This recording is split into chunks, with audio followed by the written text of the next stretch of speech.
Guys, a couple of weeks ago I made a book haul in which I told you about some of these brochures that I get from universities.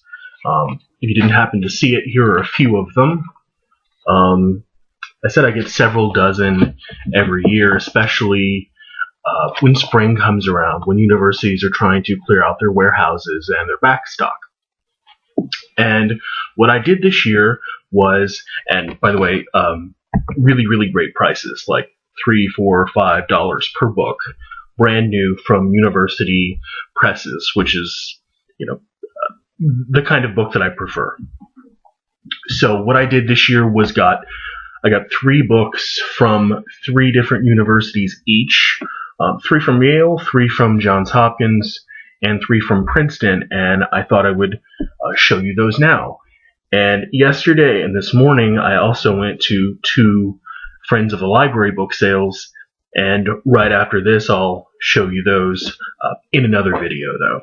Got too many to put them all in one. Okay, so first the ones from Yale. I got Why Niebuhr Matters by Charles Lemmert.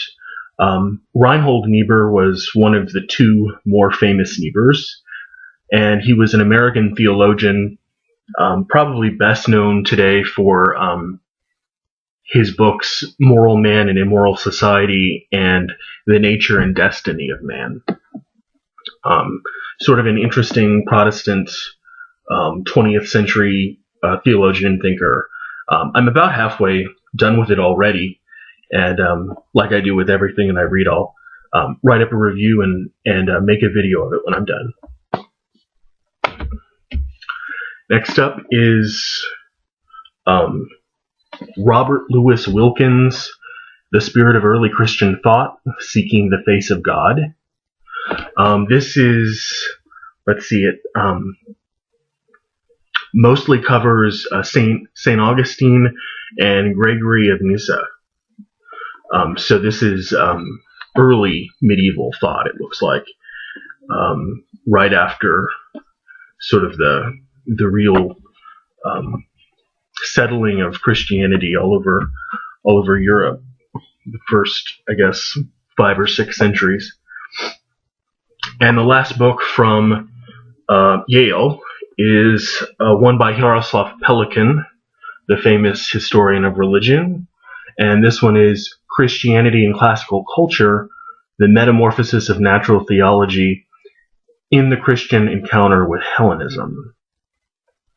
So I love Jaroslav Pelikan. He wrote a wonderful several volumes, I think it's 5 or 6 volumes long, history of Christian thought and Christian theology, none of which I've read all the way through or reviewed, but from browsing them, they look wonderful. And this one just basically talks about how when Christian thought meets with Greek thought, i.e. Hellenism, how both are changed in interesting and lasting ways. Okay, on to the books for Johns Hopkins. I've always heard of this guy, but never really found anything by him at a reasonable price, even on Amazon. So I'm glad I got this for just a few dollars. This is called Writing History, Writing Trauma by Dominic LaCapra. And LaCapra is a historian and a historiographer and sort of a methodologist, but he's more concerned with the assumptions that we make and the intentions behind and the ideologies that sort of go into writing history and writing historiography. And he's also really interested in how we deal with trauma when we write history, how we deal with traumatic experiences. He's especially interested in the Holocaust, which has been the subject of at least one of his books. But this book is really theoretical, highly abstract, but has a lot of fascinating ideas nonetheless. I'm about a third of the way through this one, and like I said, we'll post a review when I'm done. Okay. The second one that I got is much along the same lines, as you can probably tell by the title. This is Unclaimed Experience, Trauma, Narrative, and History by Kathy Carruth.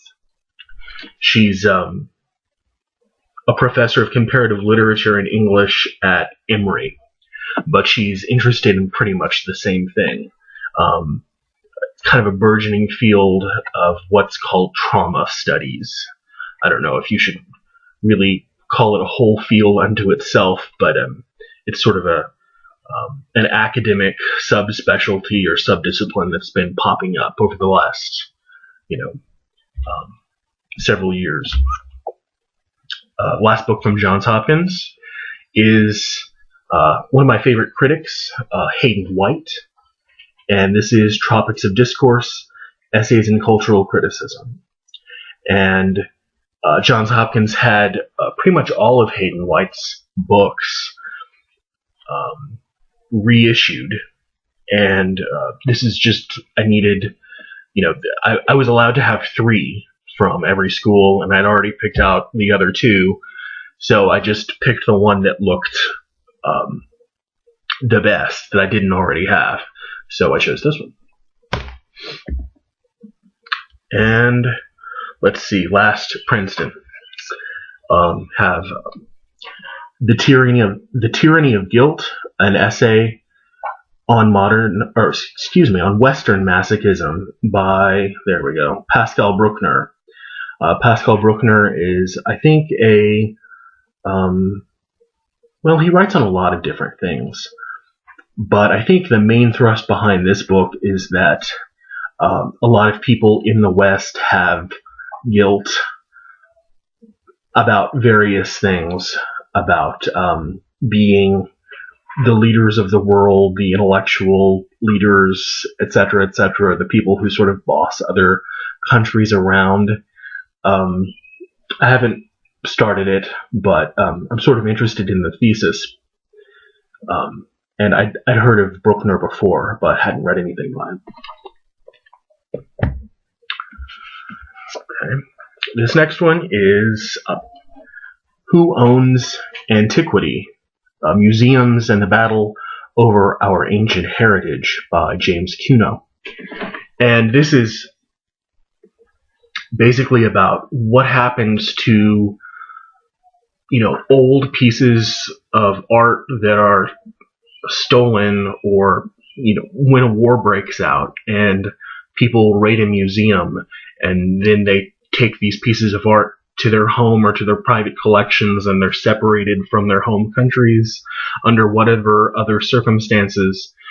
Who owns that? I mean, is it the people who actually own it now, or does it belong to, Iraq or Brazil, where it was originally taken from? Of course, one of the more famous examples would be the Elgin marbles.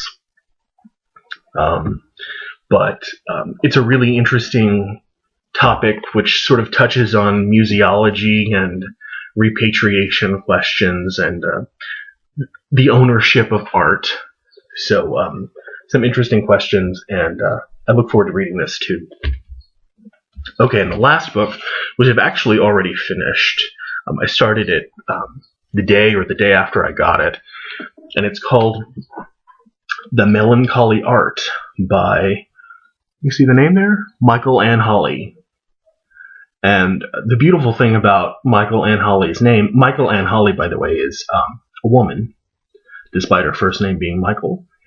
And if you say Michael Ann Hawley just the right way, you can sort of get Michael Ann Hawley, melancholy.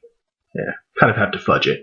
But she points that out in the book, and I thought that was sort of amazing. So what this book is about, and I've already written the review, I just haven't posted it, maybe I'll do that today too, is it's about art history writing and the assumptions that we bring to writing about art,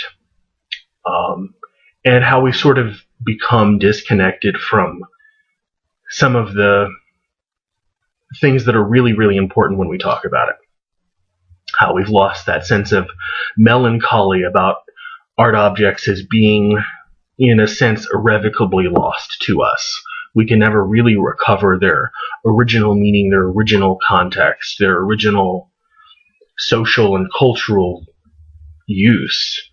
But instead, we have to sort of do this all through the sieve of the time that's passed since the art was completed through now, which is, of course, sometimes 50 years, in which case it's, I guess, a bit easier.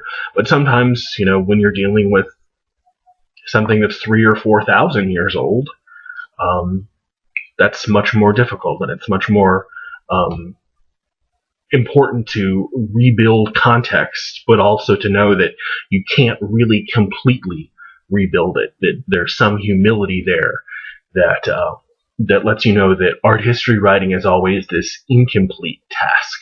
So more about this, if you're interested in it, in my book review, so watch out for that. Okay, that's online books. Thanks for watching, guys, and next up is the books that I bought from the 2 book sales yesterday morning and this morning. Bye.